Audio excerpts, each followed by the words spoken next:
والعاقبة للمتقين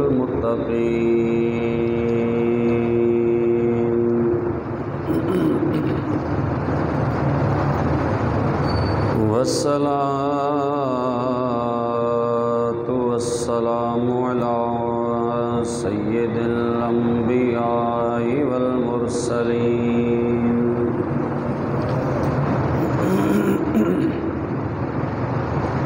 وعلى آله وصحبه أجمعين أما بعد فأعوذ بالله من الشيطان الرجيم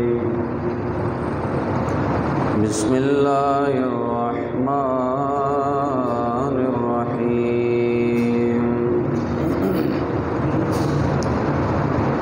فبما رحمة من الله لنت لهم ولو كنت فظا غليظ القلب لانفضوا من حولك فاعف عنهم واستغفر لهم وشاورهم في الأمر فإذا عزمت فتوكل على الله إن الله يحب المتوكلين آمنت بالله صدق الله مولانا العظيم وبلغنا رسوله النبي الكريم إن الله وملائكته يصلون على النبي يا أيها الذين آمنوا صلوا عليه وسلموا تسليما الصلاة والسلام عليك يا سيدي يا رسول الله وعلى آلك وصحابك يا سيدي يا حبيب الله الصلاة والسلام عليك يا سيدي يا جد الحسن والحسين وعلى آلك وصحابك يا سيدي يا إمام القبلتين ويا نبي الحرمين مولاي صل وسلم دائما أبدا على حبيبك خير الخلق كلهم لي خمسة أطفي بها حر الوباء الحاتمة المصطفى والمرتضى وابناهما والفاطمة السلام بندے پروردگارم امت احمد نبی دوست دار چار یارم تابع اولاد علی مذہب حنفیہ دارم ملت حضرت خلیل خاک پائے غوث اعظم زیر سایہ ہر ولی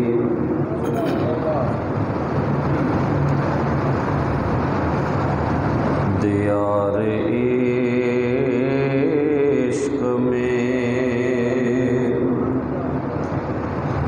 اپنا مقام پیدا کر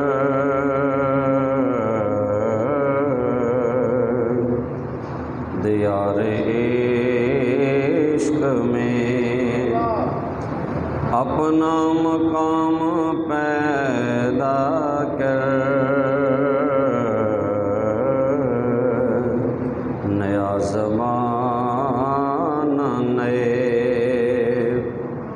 صبح و شام پیدا کر، نیا زمانہ نئے صبح و شام پیدا کر، دیار عشق میں اپنا مقام پیدا کر۔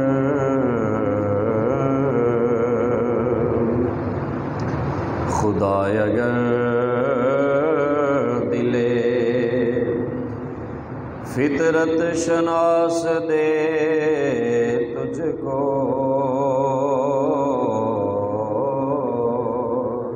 خدا اگر دلے فطرت شناس دے تجھ کو، سکوت لاؤ گل سے کلام پیدا کر، دیار عشق میں اپنا مقام پیدا کر۔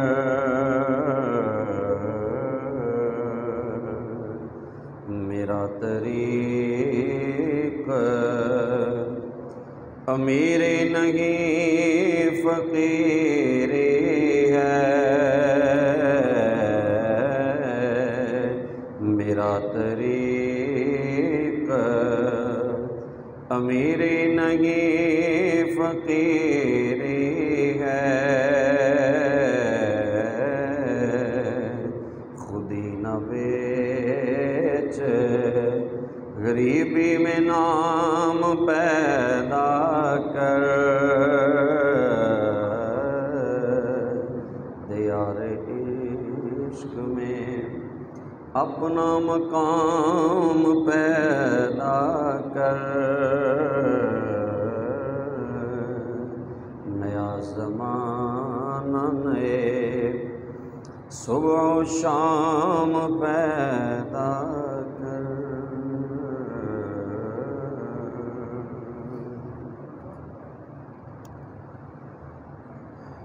بعد از حمد و ثنا، عزیزان گرامی قدر، آج کے جمعۃ المبارک میں سورہ آل عمران کی آیت نمبر 159 آپ کے سامنے تلاوت کرنے کا شرف حاصل کیا ہے۔ اس آیت کی روشنی میں چند معروضات اور کچھ احادیث طیبہ آپ کے سامنے پیش کی جائیں گی۔ اللہ کریم ہمیں قرآن و سنت کی سمجھ عطا فرمائے، اور پڑھ کر سن کر خلاق عالم ہمیں عمل کی بھی توفیق نصیب فرمائے۔ تو یہ آیہ مقدسہ جو ہے، اس سے پہلے غزوہ احد کا واقعہ ذکر ہے، جو 1-2 جمعے پہلے آپ نے سنا غزوہ احد کے بارے میں۔ تو اس میں کچھ صحابہ کرام منتشر ہو گئے تھے، میدان جنگ بگدڑ کی وجہ سے وہ چھوڑ کر پیچھے ہٹ گئے، جس کی وجہ سے 70 صحابہ کرام کی شہادت ہوئی۔ تو اب اس خطا پر نبی پاک صلی اللہ علیہ وسلم نے کسی صحابی کو کوئی سزا نہیں دی، سزا تو دور کی بات ہے، سرکار نے کوئی زبان سے ایسا جملہ بھی ارشاد نہیں فرمایا کہ جس سے کسی صحابی کی توہین ہو۔ احادیث بھری پڑی ہیں، آپ غزوہ احد پڑھے، کسی صحابی کو حضور صلی اللہ علیہ وآلہ وسلم نے اس خطا پر سرزنش نہیں فرمائی، بلکہ حضور علیہ الصلوۃ والسلام نے جس طرح پہلے شفقت اور محبت آپ فرماتے تھے صحابہ کرام کے ساتھ، تو اسی محبت کو برقرار رکھا۔ تو میرا خیال ہے کہ تاریخ انسانیت میں ایسی مثال نہیں مل سکتی کہ کسی لیڈر کے ماتحت لوگوں سے غلطی ہو جائے اور 70 بندے اس غلطی کی وجہ سے شہید ہو جائیں اور وہ ایک جملہ بھی کسی کو نہ کہے۔ تاریخ انسانیت میں کوئی ایسا لیڈر، کوئی ایسا قائد، کوئی ایسا سپہ سالار نہیں آیا۔ ہاں، ایک قائد ایسا ہے جسے امام الانبیاء کہا جاتا ہے۔ میرے آقا کی شفقت، حضور کی رحمت، حضور کی نرم دلی، سرکار کا حوصلہ، حضور کا حلم، حضور کی برداشت، اس مقام پر فائز تھے حضور برداشت کے اندر کہ حضور نے اس خطا پر بھی کسی صحابی کو سرزنش نہیں فرمائی۔ تو اللہ کریم نے اس کے بارے میں یہ آیت جو ارشاد فرمائی، ذرا توجہ سے سنیے، آپ کو سمجھ آئے گی۔ فرمایا فَبِمَا رَحْمَةٍ مِّنَ اللَّهِ لِنْتَ لَهُمْ، کہ اے محبوب صلی اللہ علیہ وسلم، یہ آپ کا جو حسن اخلاق ہے نا، جو آپ نے کچھ نہیں کہا، یہ آپ اللہ کی رحمت سے نرم دل ہیں، یہ اللہ کی رحمت ہے۔ فَبِمَا رَحْمَةٍ مِّنَ اللَّهِ لِنْتَ لَهُمْ، کہ آپ ان کے لیے نرم ہیں، یہ اللہ کی رحمت ہے۔ وَلَوْ كُنْتَ فَظًّا غَلِيظَ الْقَلْبِ، اگر آپ تند مزاج ہوتے نا، سخت مزاج ہوتے، سخت دل ہوتے، لَانفَضُّوا مِنْ حَوْلِكَ، فرمایا یہ لوگ آپ کے ارد گرد جمع نہ ہوتے، یہ چھوڑ کے بھاگ جاتے۔ یہ جو آپ کے گرد پروانے جمع ہیں نا، اے محبوب، یہ کمال پروانوں کا ہوگا، لیکن سب سے بڑا کمال تیرے حسن اخلاق کا ہے، کہ جس حسن اخلاق کی وجہ سے یہ لوگ تیری چوکھٹ کو چھوڑتے نہیں، تیرے دروازے کے ارد گرد گھومتے رہتے ہیں۔ اے محبوب، اللہ کی رحمت سے آپ نرم دل ہیں، آپ کو ہم نے نرمی عطا فرمائی ہے، آپ کو رقت قلبی عطا فرمائی ہے کہ آپ کے دروازے کو یہ چھوڑ کر جاتے نہیں۔ آپ سخت ہوتے، تنگ دل ہوتے تو یہ لوگ آپ کو چھوڑ جاتے۔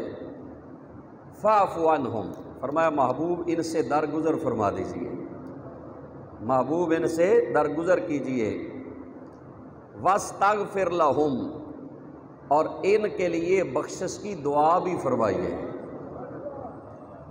دیکھیے ذرا توجہ کریں کہ محبوب آپ بھی ان کو معاف کر دیں اور مجھے بھی کہیں اور مجھ سے سفارش کریں کہ مولا تو بھی میرے صحابہ کو معاف کر دے۔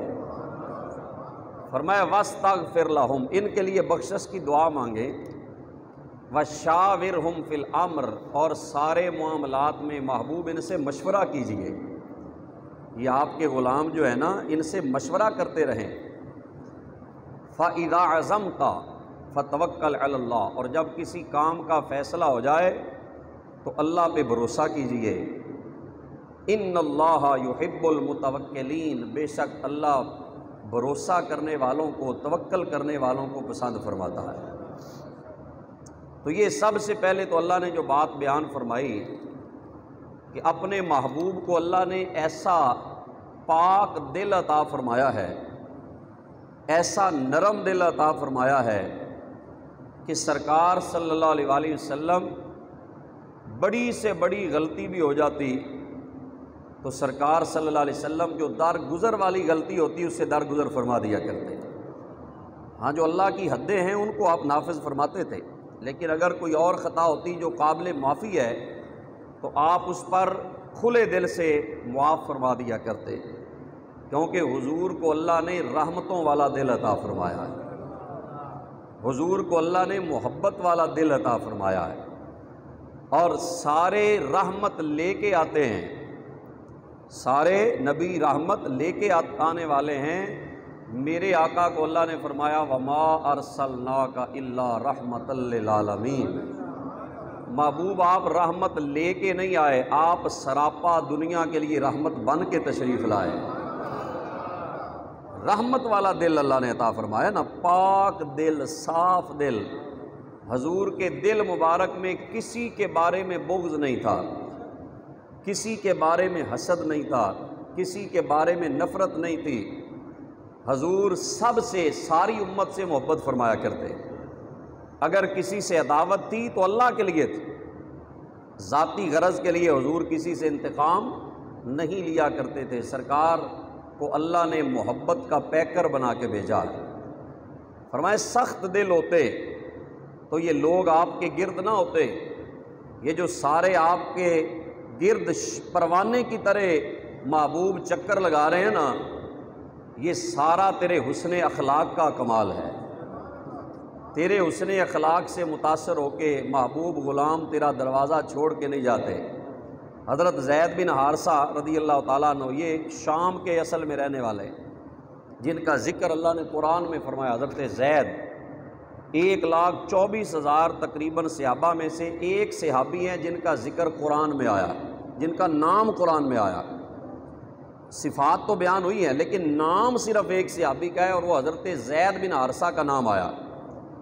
یہ شام کے رہنے والے ہیں، ڈاکوؤں نے اٹھا لیا، بچپن میں چھوٹے سے تھے، اٹھایا اور لا کر ان کے نصیب دیکھو مکے کی منڈی میں بیچ دیا، مکے کی منڈی میں بک گئے۔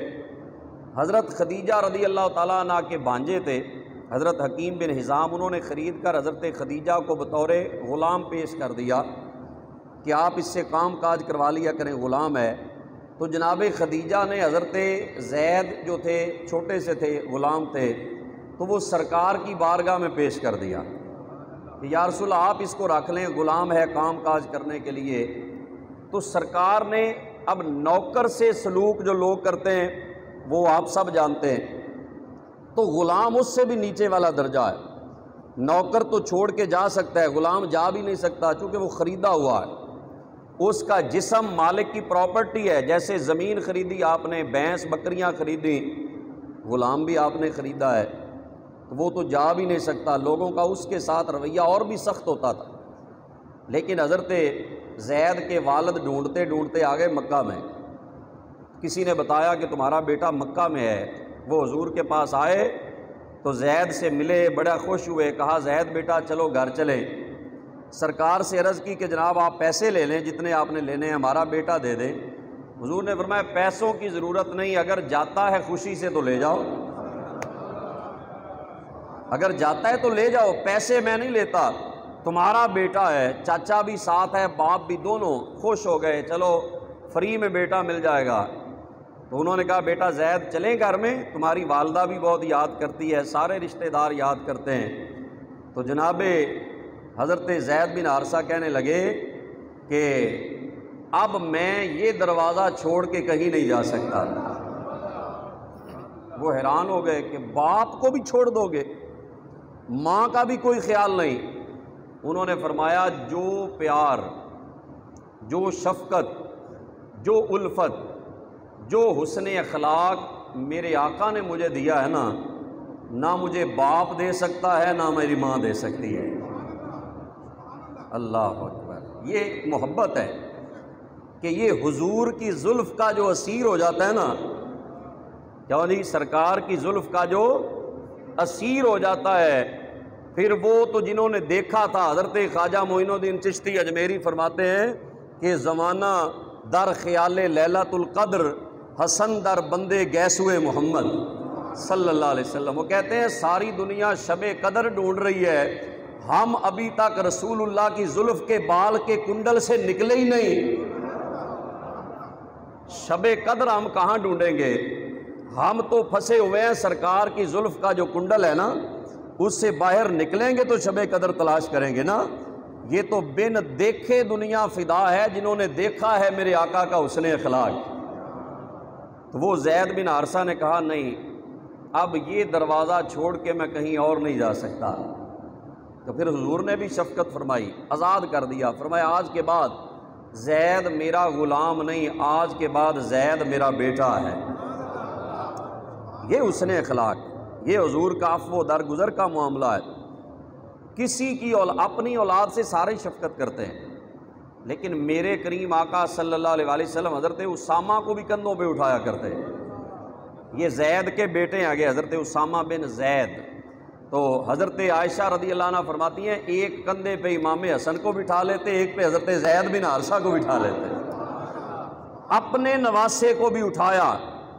کبھی امام حسین پاک کو ایک کندھے پہ اٹھا لیتے اور دوسرے پہ جناب اسامہ بن زید کو بٹھا لیتے، ایک طرف اپنا نواسا اور ایک طرف غلام کا بیٹا بٹھا کر نبی نے بتا دیا دنیا والوں مصطفیٰ ساری امت کے لیے رحمت بن کے آئے۔ یہ حضور کی نرمی ہے، یہ سرکار کی رقت ہے، یہ حضور کی عفو و درگزر کے جو ہے وہ ایک خوبصورت پہلو ہیں۔ یہ بڑی خوبصورت روایت ہے، یہ دل کی تختی پہ لکھ لیں، کچھ باتیں یاد رہ جائیں تو کیا کہنے، اگر ان میں سے ہم ایک بھی اگر اس پہ عمل کر لیں تو یہ بہت بڑی بات ہے۔ سرکار نے فرمایا کہ مجھے اللہ نے 9 چیزوں کا حکم عطا فرمایا ہے۔ امرنی ربی بتسع، مجھے اللہ نے 9 چیزوں کا حکم عطا فرمایا۔ وہ کون سی 9 چیزیں ہیں؟ فرمایا الاخلاص فی السر والعلانیہ، ظاہر اور باطن میں مخلص ہونے کا اللہ نے حکم عطا فرمایا۔ اخلاص، کہ جو بھی کام کرنا ہے خالصتاً اللہ کے لیے کرنا ہے۔ کس کے لیے کرنا ہے؟ بولیں، جو بھی کام کرنا ہے اللہ کے لیے کرنا ہے، کسی کو دکھانے کے لیے کوئی کام نہیں کرنا کہ یہ میری مشہوری ہو جائے گی، لوگ میری تعریف کریں گے، ظاہر میں کچھ اور ہو اندر کچھ اور ہو۔ تو میرے آقا نے فرمایا اللہ نے مجھے حکم دیا ہے کہ ظاہر اور باطن کو مخلص کر دیا جائے، اخلاص کا حکم دیا میرے رب نے۔ اور والعدل فی الرضا والغضب، اور دوسرا حکم دیا چاہے خوش ہوں یا غصے میں ہوں، ہر حالت میں عدل کرنا ہے، عدل کا دامن نہیں چھوڑنا۔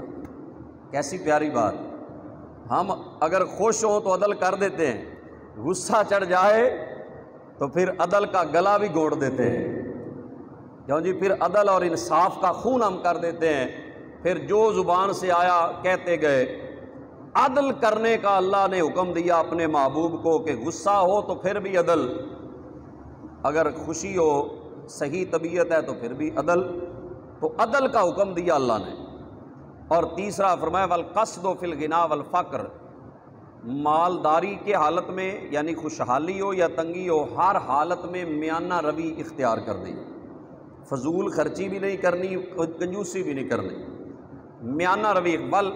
وَأَنْ عَفُوَ عَمَّنْ ظَلَمَنِي، اور چوتھا حکم یہ دیا ہے کہ جو مجھ پہ ظلم کرے میں اسے معاف کر دوں، جو مجھ پہ ظلم کرے میں اسے کیا کر دوں؟ معاف کر دوں۔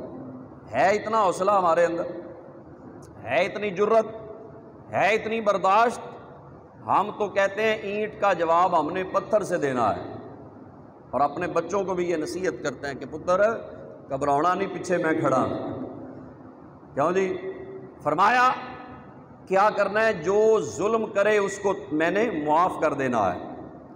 اور اگلا جملہ سنیے، فرمایا وَآصِلُ مَنْ قَطَعَنِي، اور جو مجھ سے رشتہ توڑے میں اس سے جوڑوں۔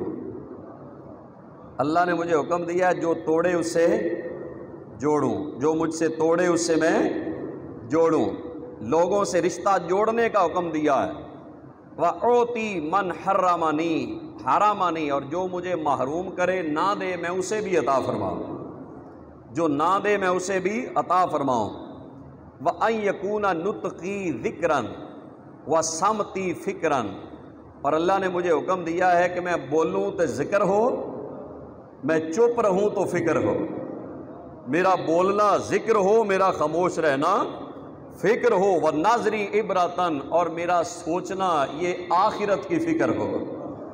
یہ 9 چیزوں کا حضور نے فرمایا اللہ نے مجھے حکم عطا فرمایا ہے، جن میں سے معاف کرنا یہ ایک بڑی خوبصورت عادت ہے، بڑی پیاری عادت ہے۔ اور نبی پاک صلی اللہ علیہ وسلم کی جو صفت اللہ کریم نے قرآن میں بیان فرمائی ہے نا، اس میں آپ نے مشہور ہے، سنا ہوا ہے، یا ایھا النبی انا ارسلناک شاہدا و مبشرا و نذیرا، اے نبی بے شک ہم نے آپ کو شاہد بنایا، مبشر بنایا، نذیر بنایا، یعنی گواہ بنایا، خوشخبری سنانے والا، ڈر سنانے والا بنایا۔ اور تورات کے اندر آپ کا ذکر موجود ہے۔ حضرت عبداللہ بن عمر فرماتے ہیں تورات میں اس طرح ہے کہ یا ایھا النبی انا ارسلناک شاہدا و مبشرا و نذیرا وحرزا للامیین، اللہ نے آپ کو ان پڑھوں کے لیے پناہ بنا کے بھیجا ہے۔ امی معاشرہ جہاں حضور تشریف لائے، اور اللہ نے فرمایا انت عبدی و رسولی، تو میرا بندہ بھی ہے، تو میرا رسول بھی ہے۔ سمیتک المتوکل، تیرا نام ہم نے توکل کرنے والا رکھا ہے۔ حضور کا ایک نام ہے توکل کرنے والا۔ لیس بفظ ولا غلیظ، نہ حضور سخت دل ہیں، نہ حضور تنگ دل ہیں، نہ ترش مزاج ہیں، حضور کا مزاج بھی نرم ہے، حضور کا کلام بھی نرم ہے۔ ولا سخاب فی الاسواق، نہ گلیوں میں شور مچانے والے ہیں۔ ولا یجزی بالسیئۃ سیئۃ، برائی کا بدلہ برائی سے نہیں دیتے۔ ولکن یعفو ویصفح، بلکہ حضور کیا کرتے ہیں، معاف کر دیتے ہیں، درگزر فرما دیتے ہیں، معاف کرتے ہیں اور درگزر کرتے ہیں۔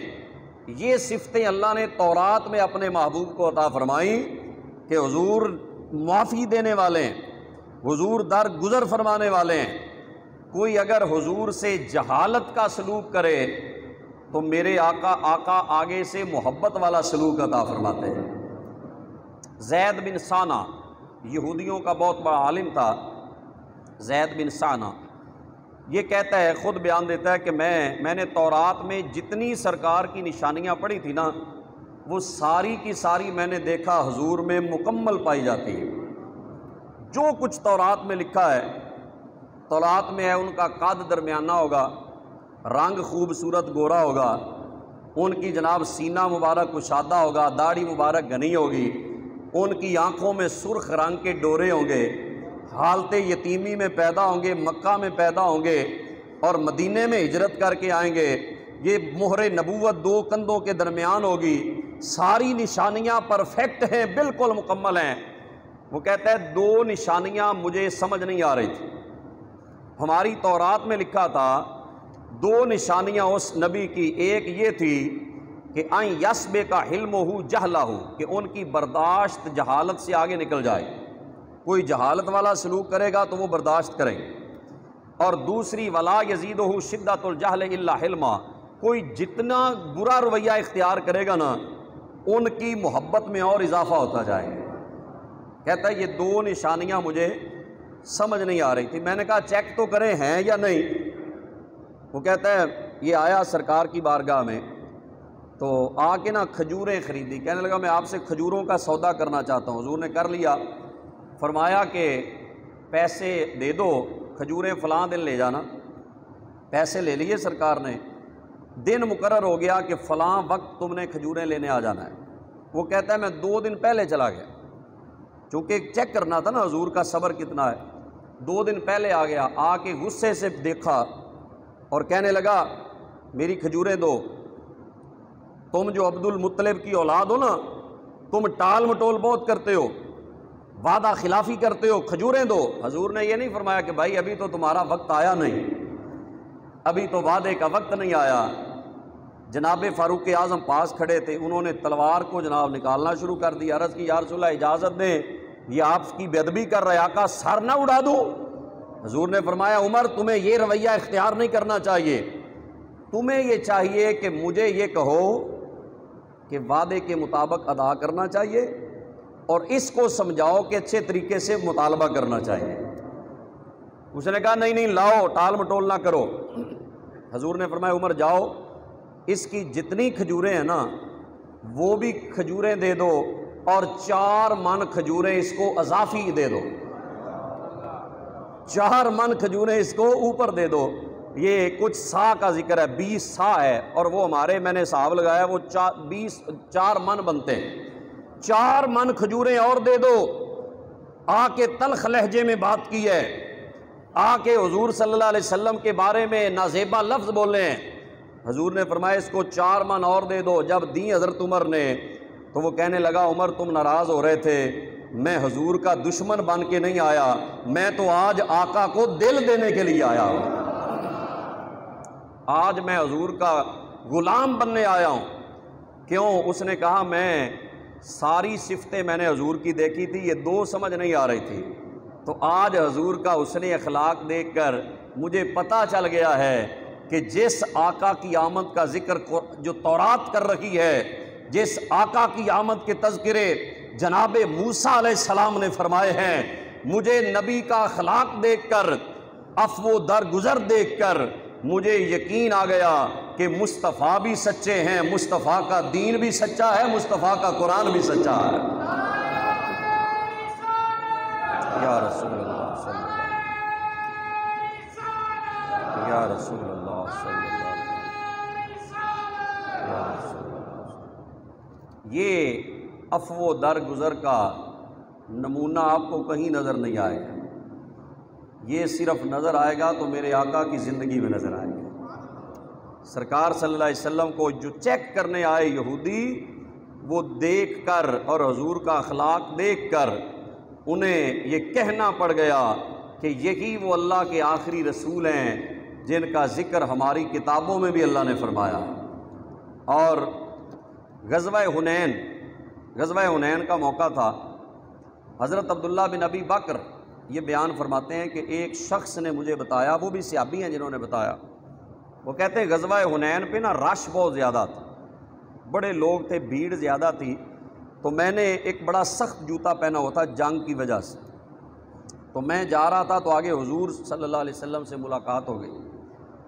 وہ کہتے ہیں میرا جوتا بڑا سخت تھا، وہ حضور کے پاؤں مبارک کے اوپر آ گیا، حضور کے پاؤں پہ پاؤں آ گیا، تو بڑی تکلیف پہنچی سرکار کو۔ حضور کے ہاتھ میں چھڑی تھی، سرکار نے ایسے میرے پیٹ میں لگائی، فرمایا پیچھے ہو جاؤ۔ تو کہتے ہیں میں پیچھے ہو گیا، مجھے بڑی شرمندگی ہوئی، مجھے بڑا افسوس ہوا کہ مجھ سے بڑی غلطی ہو گئی، سرکار کے قدم مبارک پر میرا قدم آ گیا ہے، کتنا بڑا مجھ سے گناہ ہو گیا۔ وہ کہتے ہیں رات ساری میں پریشانی میں رہا، ساری رات پریشان رہا کہ یار بڑی غلطی ہو گئی، اب سامنے جا کے کیسے معافی مانگوں، بہت بڑی خطا ہو گئی۔ تو کہتے ہیں جب صبح ہوئی تو سرکار نے ایک صحابی کو بھیجا، فرمایا اسے ڈھونڈ کے لاؤ، وہ جس کا پاؤں میرے پاؤں پہ آ گیا تھا نا، اسے ڈھونڈ کے لاؤ۔ وہ کہتے ہیں بندہ ڈھونڈنے آیا کہ فلاں کدھر ہے، وہ کہتا ہے میں ڈر گیا کہ اب حضور بلائیں گے تو وہ رات وہ جو مجھ سے غلطی ہوئی ہے سرکار مجھے ڈانٹیں گے اور کوئی سزا دیں گے کہ میں نے اتنی بڑی غلطی کی۔ تو کہتے ہیں میں ڈرتا ڈرتا جب سرکار کی بارگاہ میں گیا نا، تو حضور نے آگے سخت لہجہ اختیار نہیں کیا۔ حضور کا اخلاق دیکھو، وہ کاش حضور کے حسن اخلاق میں سے ہمیں بھی چند قطرے مل جائے۔ سرکار صلی اللہ علیہ وسلم نے محبت سے دیکھا، اور حضرت عائشہ فرماتی ہیں، دیگر صحابہ فرماتے ہیں حضور سے زیادہ مسکرانے والا ہم نے دنیا میں کوئی نہیں دیکھا۔ حضور مسکراتے ہی رہتے تھے، زیادہ تر مسکرا کے دیکھا کرتے۔ تو سرکار نے مسکرا کے مجھے دیکھا اور فرمایا رات تیرا پاؤں میرے پاؤں پہ آ گیا تھا تو مجھے تکلیف ہوئی، تو میں نے اس تکلیف کی وجہ سے وہ چھڑی جو تھی نا تمہیں مار دی، تمہیں وہ چھڑی کے ساتھ کچوکا لگایا، تم پیچھے ہٹ گئے، میری وجہ سے تمہیں تکلیف پہنچی ہے، تو اس کا کفارہ میں ادا کرنا چاہتا ہوں۔ حضور نے 80 اونٹنیاں اسے عطا فرمائی، فرمایا یہ 80 اونٹنیاں لے لو جو میری طرف سے تمہیں تکلیف پہنچی ہے، تاکہ اس کا کفارہ ادا ہو جائے۔ یہ میرے آقا کا حسن اخلاق اور عفو درگزر ہے۔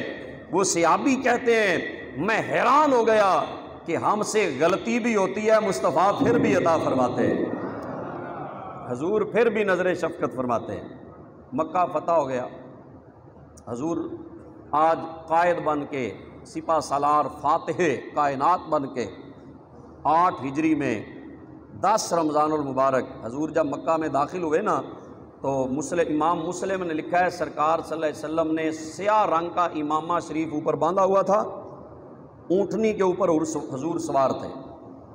تو جب بندہ کوئی شہر فتح کرتا ہے اور پھر وہ شہر جہاں بڑی تکلیفیں پہنچی ہوں، جنہوں نے کانٹے بھی بچھائے ہوں، جنہوں نے پتھر بھی مارے ہوں، جنہوں نے سرکار صلی اللہ علیہ وسلم کے پیارے چچا کو شہید کیا ہو، سرکار کے پیارے رشتہ داروں کی گردنیں کاٹی ہوں، وہاں پہ فاتح بن کے کوئی اور بندہ آتا تو سب کی گردنیں اڑا دیتا۔ حضور آئے لیکن حالت کیا تھی؟ حضور کا سر مبارک وہ اونٹنی کی کوہان پہ لگ رہا تھا، سر نیچے جھکا ہوا تھا۔ دنیا کے سارے فاتحے وہ سر اٹھا کے اکڑ کے آتے ہیں، میرا نبی فاتح بن کے بھی رب کی بارگاہ میں سر جھکا کے آتا ہے۔ یہ حضور کی عاجزی ہے، یہ سرکار کی انکساری ہے، یہ حضور کا تکبر سے دور ہونا ہے۔ میرے آقا صلی اللہ علیہ وسلم کو اللہ نے جو مقام دیا وہ ساری کائنات سے اعلیٰ ہے، لیکن جتنا رب حضور کو نوازتا گیا میرے آقا اتنا ہی رب کی بارگاہ میں اور جھکتے گئے اور عاجزی کرتے گئے۔ جب حضور آئے سامنے، آج وہی جنہوں نے بڑے ظلم کیے تھے، جنہوں نے جناب کانٹے بچھائے تھے، جنہوں نے پتھر پاؤں مبارک پہ مار کے لہو لہان کیا تھا، آج ہاتھ باندھ کے کھڑے ہیں۔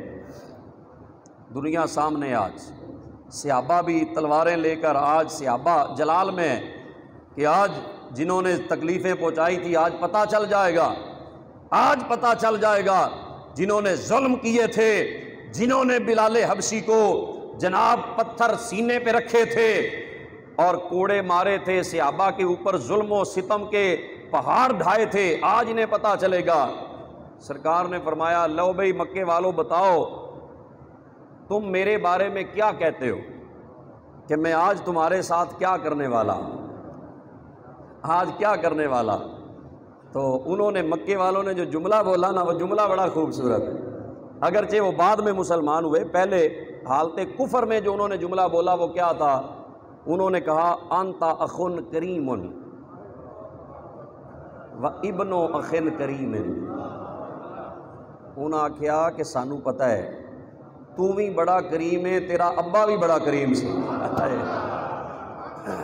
ہمیں پتہ ہے آپ کریم ہیں، آپ کے والد بھی بڑے کریم تھے، ہمیں پتہ ہے جو کریم ہوتا ہے نا وہ بدلہ نہیں لیتا، کریم معاف فرما دیتا ہے۔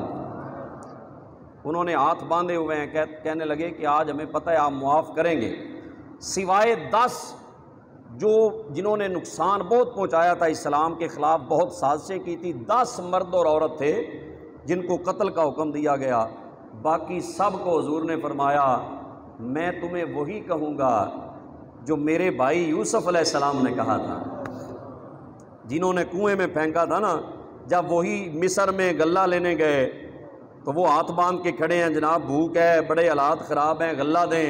حضرت یوسف دیکھتے ہی پہچان گئے کہ جنہوں نے کنویں میں پھینکا تھا وہی آج ہاتھ باندھے کھڑے ہیں، انہوں نے غلہ بھی دیا، معاف بھی کر دیا۔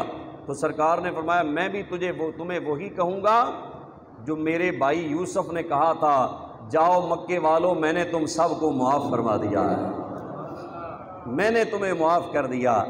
دیکھو میرے آقا کا حسن اخلاق۔ حضرت فضالہ رضی اللہ عنہ سے پوچھیں، حضرت فضالہ رضی اللہ تعالیٰ عنہ وہ کہتے ہیں میں نے ارادہ کر لیا ایک دن کہ یہ جو روز کا معاملہ ہے نا، حضور کا ابتدائے اعلان نبوت تھا، میں نے سوچا کہ آج نا یہ جو نیا دین آیا ہے نا اس کو ختم ہی کر دیں، حضور کو شہید کر دیتے ہیں، یہ معاملہ ختم ہو جائے گا۔ خنجر لیا، کعبے کی دیوار کے ساتھ بیٹھ گئے کہ جب آئیں گے صبح صبح حضور جاتے تھے، طواف کرتے، حضور نماز پڑھتے، تو وہ کہتے میں خنجر لے کے نہ کھڑا ہو گیا، آج فیصلہ کر لیا کہ آج میں نے سرکار کو نہ شہید کر دینا ہے۔ لیکن انہیں نہیں پتا تھا کہ فانوس بن کر جس کی حفاظت ہوا کرے وہ شمع کیا بجھے جسے روشن خدا کرے، اور نور خدا ہے کفر کی حرکت پہ خندہ زن، پھونکوں سے یہ چراغ بجھایا نہ جائے گا۔ اور دنیا کی حفاظت یہ سپاہی کرتے ہیں، میرے مصطفیٰ کی حفاظت عرش والا رب خود فرماتا ہے۔ واللہ یعصمک من الناس، فرمایا محبوب آپ نے پریشان نہیں ہونا، تیری حفاظت کرنے والا خود رب ہے۔ اور ایک جگہ تو کمال یخیر کر دی، فرمایا فإنک بأعیننا، سونیا تو تے ساڈیاں اکھاں وچ رہنا ہے، فإنک بأعیننا، محبوب تو ہماری آنکھوں میں رہتا ہے۔ سرکار صلی اللہ علیہ وسلم کی حفاظت خود عرش والا رب فرما رہا ہے۔ اب حضرت فضالہ کہتے ہیں میں نے سوچا کہ آج یہ شمع بجھا دینی ہے، لیکن بجھنے والی نہیں یہ شمع۔ سرکار جب طواف کرتے کرتے قریب آئے نا تو فضالہ نے بھی کھڑے ہوئے خنجر وغیرہ نکال لیا کہ جیسے ہی آئیں گے حملہ کر دوں گا۔ جب حضور طواف کرتے کرتے وہاں قریب پہنچے نا تو حضور کا روب اتنا تھا، جلالت اتنی تھی کہ کہتا میرے جسم کانپنے لگ گیا، جسم کانپنے لگ گیا۔ حضور نے فرمایا فضالہ ہو، کیسے کھڑے ہو؟ یا رسول اللہ میں حضور طواف کر رہا تھا۔ فرمایا نہیں، مجھے پتہ ہے مجھے شہید کرنے آئے ہو نا، مجھے شہید کرنے آئے ہو۔ تو فضالہ کہتا ہے میرا جسم کانپنے لگا، خنجر نیچے گر گیا۔ تو سرکار نے فرمایا ادھر آؤ، میرے قریب آؤ، قریب آؤ۔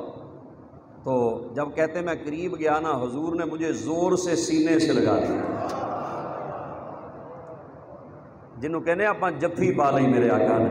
ہائے ہائے، پتھر مارن والیا سجینا، او پتھر مارن والیا سجینا، تے جے میرے والے آویں تے سینے نال میں لاواں تینوں، تے سیدھا جنت جاویں۔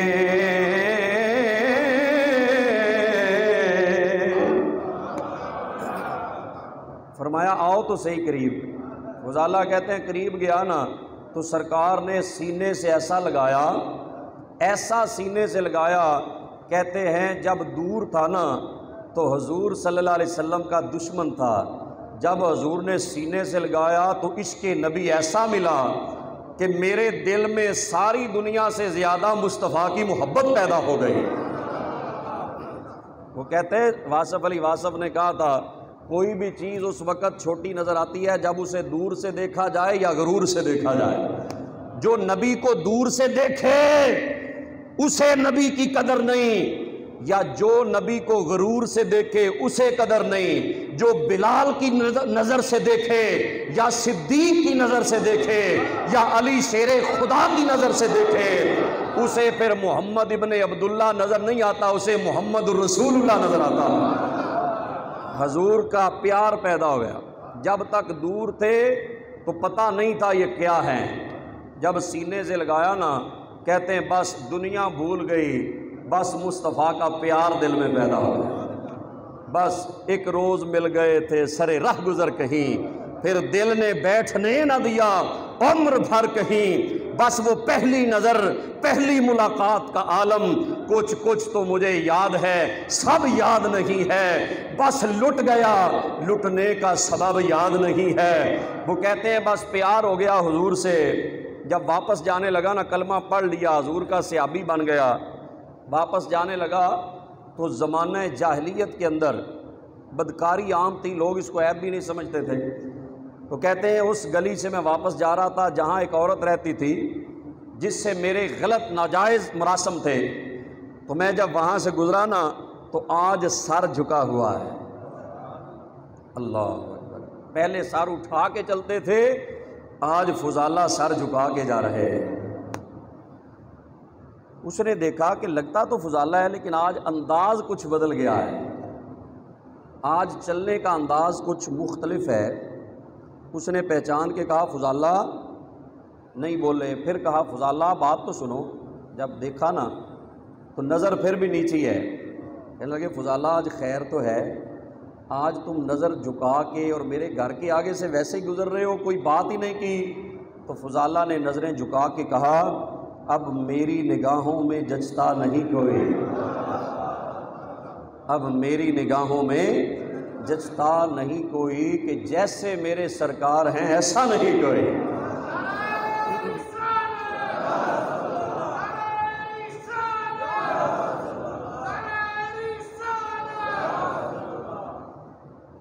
اور اس نے کہا کہ محبوب جے نظری آ جاوے پھر عاشق اوتھوں نسدے نہیں۔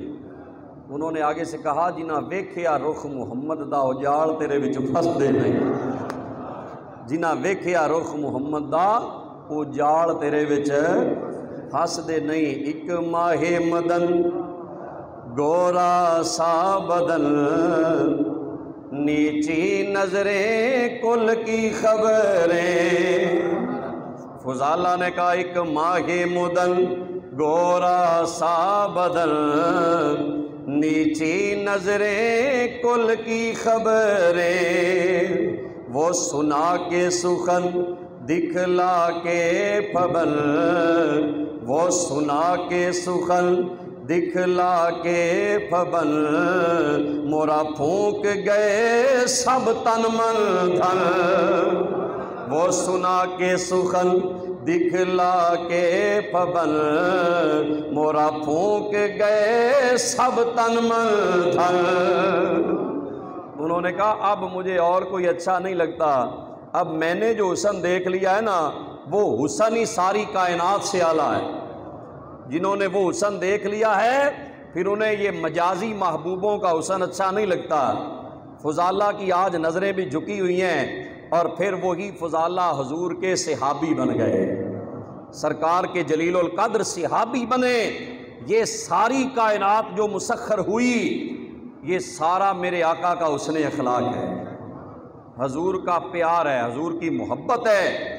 ایک پہلوان بہت بڑا رکانہ، حضور جا رہے تھے، وہ پہلوان بکریاں چرا رہا تھا، حضور بھی اکیلے ہیں وہ بھی اکیلا ہے۔ جب سامنے گئے نا حضور نے فرمایا رکانہ کلمہ پڑھ لا، کیوں دوزخ جڑ رہی؟ انہوں نے کیا تیریاں گلاں مینوں سمجھ نہیں آندیاں، میں ہاں پہلوان تے میرے جوڑ پا میرے نال تے کر کشتی، جے تو لوے مینوں ٹھا تے میں بھی کلمہ پڑھ لواں گا، تے جے تو نہ ٹھا سکیا تے پھر فلسفے دیاں گلاں تے اے آخرت تے جنت دوزخ تے رب دی تے مینوں انہاں گلاں دی سمجھ نہیں، مینوں تے صرف اے بھی کشتی میرے نال کوئی کرے تے مینوں ٹھا لوے۔ اور مکے والے کہتے تھے جو رکانہ ہے نا 1000 بندہ ایک طرف اور رکانہ اکیلا بھاری ہے، اتنا بڑا رستم زمان تھا، رستم زمان۔ حضور نے فرمایا پھر جے ایویں تے آجا میدان وچ، تینوں نہیں پتا میں بھی ابراہیم دا پتر ہاں تے ہاشمی ہاں تے کلا ہاشمی نہیں میں اللہ دا آخری رسول بھی ہاں۔ فرمایا ادھر آؤ میدان میں، تم کلمہ پڑھو صحیح، تمہیں کشتی بھی کر کے میں دکھا دیتا ہوں۔ حضور لڑے نہیں کہ یہ کیا بات ہوئی، یہ بدتمیزی کر رہے ہو میرے ساتھ، یہ بدتمیزی کر رہے ہو میرے ساتھ، تمہیں پتہ نہیں نبی کا مقام کیا ہے۔ حضور نے فرمایا آؤ کشتی کر لیتے ہیں۔ وہ میدان میں آیا، سرکار نے جاتے ہی اٹھا کے نیچے پھینکا۔ وہ حیران ہو گیا، آج پہلی دفعہ ایسے ہوا تھا کہ رکانہ نیچے تھا کوئی اوپر تھا۔ اس نے کہا نہیں میں سنبھلیا ہی نہیں، تسی لا لیا دا، دوبارہ آؤ۔ حضور نے فرمایا دوبارہ آ جا۔ وہ دوبارہ ذرا تکڑا ہو کے آیا، مٹی شٹی مل کے۔ حضور نے فرمایا اب آؤ سامنے۔ پھر حضور نے اٹھا کے نیچے پھینکا، کیونکہ نبی کی طاقت ساری دنیا ایک پلڑے میں رکھی جائے، نبی دوسرے پلڑے میں ہو تو ساری دنیا کا وزن تھوڑا ہے، میرے نبی کی طاقت کا وزن زیادہ ہے۔ حضور صلی اللہ علیہ وسلم نے نیچے پھینکا، پھر اوپر بیٹھ گئے۔ تیسری اس نے کہا نہیں میں جڑا دا لاؤنا سی وہ لگیا نہیں، دوبارہ مجھے تیسری بار اجازت دی جائے، موقع دیا جائے، مجھے پھر موقع دیا جائے۔ کیوں جی؟ دوبارہ موقع دیا جائے۔ تو تیسری بار حضور نے پھر جب میدان میں آ کے نیچے پھینکا نا، اوپر بیٹھ گئے۔ اس نے کہا اب اٹھنا نہ، پہلے مجھے اپنا کلمہ تو پڑھا لینا۔ بڑے بڑے پہلوان میرے سامنے آئے ہیں، کوئی 2 منٹ مائی کا لال رکانہ کے سامنے نہیں ٹھہرا۔ جو تم نے مجھے گرایا ہے یہ جسم کی طاقت نہیں، یہ نبوت کی طاقت ہے۔ رکانہ کو پتہ نہیں تھا یہ تے نبی ہے، تو کہتے علی نال گھل لینا نا، تیرے جہاں تے علی چوک کے تھلے سٹ دینا سی۔ کیوں جی؟ سرکار نے اس طرح کائنات کو مسخر کیا، کچھ ان کے خلق نے کر لی، کچھ ان کے پیار نے کر لی، مسخر اس طرح دنیا شہ ابرار نے کر لی۔ یہ میرے آقا کا عفو درگزر، یہ امت کے لیے سبق ہے۔ حضور صلی اللہ علیہ وسلم نے حلم جو ہے نا، برداشت، حلم اس کو کہتے ہیں برداشت کرنا، اس کو بڑی فضیلت ہے۔ جو فوراً بندہ جلد بازی میں آ جاتا ہے نا، وہ بہت بڑا نقصان اٹھاتا ہے۔ برداشت اور حلم کے ساتھ کام کرنا یہ رب کو بڑا پسند ہے۔ حلم کے ساتھ، وقار کے ساتھ کسی کام کو کرنا۔ ہمارے اندر اگر حلم ہوتی تو یہ روزانہ بندے آتے ہیں، کوئی کہتا ہے جی 2 طلاقاں دے دیتیاں، کوئی کہتا جی 5 دے دیتیاں، تو یہ سارا کیا ہے؟ یہ عدم برداشت ہے، حلم نہیں ہے، بات سننے کا حوصلہ نہیں ہے۔ تو حلم اور برداشت میرے نبی کی بہت بڑی صفت ہے۔ اللہ کریم ہمیں بھی وہ برداشت اور حلم نصیب فرمائے۔ وما علیہ الا البلاغ۔